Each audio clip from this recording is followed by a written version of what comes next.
Quand la crise sanitaire du coronavirus éclate en France, la communauté écotable n'a même pas un an.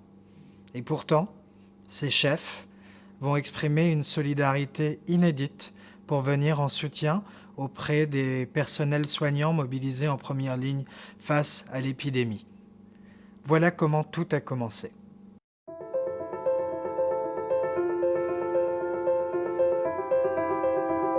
L'opération, elle s'est montée en très très peu de temps et c'est hallucinant de voir comment en fait ça fonctionne, quoi.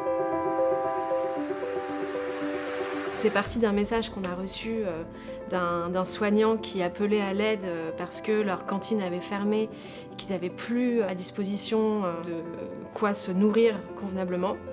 Et ce message a fait tilt chez pas mal de personnes de la communauté écotable. Et en l'espace de 4 ou 5 jours, on a réussi à mettre en place toute l'organisation pour commencer à servir plusieurs centaines de repas en vraiment quelques jours. Faire à manger pour ceux qui étaient en première ligne et qui allaient en baver pendant un certain temps, ça me semblait complètement évident, quoi. Évident, et puis que c'était aussi c'était ma manière de donner un peu de bonheur, enfin, parce que dans ces moments, ça doit être un peu triste, quoi, un peu compliqué pour tout le monde. Et il s'est passé quelque chose moi que je trouve vraiment hyper beau. C'est la mise en commun de manière complètement désintéressée et inédite de tout le réseau de chacun, de tous les contacts de chacun, de tous les savoir-faire de chacun. Et c'est ça qui nous a permis de mettre en route le projet aussi rapidement et de manière aussi solide. La démarche du projet écotable, c'est vraiment de soutenir les producteurs et de créer une chaîne alimentaire vertueuse parce que tout le financement qu'on a récolté, il va servir à rémunérer les gens qui travaillent vraiment à produire de la nourriture, du producteur, en passant par le cuisinier, en passant par le livreur. Il fallait qu'on trouve une façon d'avoir des fonds et une des façons de le faire était de se dire lançons une campagne de financement participatif. Donc c'était la toute première semaine du confinement finalement et ça a été très vite en fait, en 2-3 jours on a lancé une campagne. Grâce à ces dons, on a pu enclencher l'opération et ensuite également ça a montré qu'il y avait un engouement pour notre projet et qu'il avait du sens, ce projet. Donc nous, notre démarche au pôle approvisionnement, c'est chaque semaine de prendre un peu la météo des champs et c'est la base de travail pour le pôle recettes. La difficulté pour nous, petits restaurateurs, c'est qu'on cuisine pour entre 20 et peut-être 80 repas par jour. Et là, on est passé directement à 500.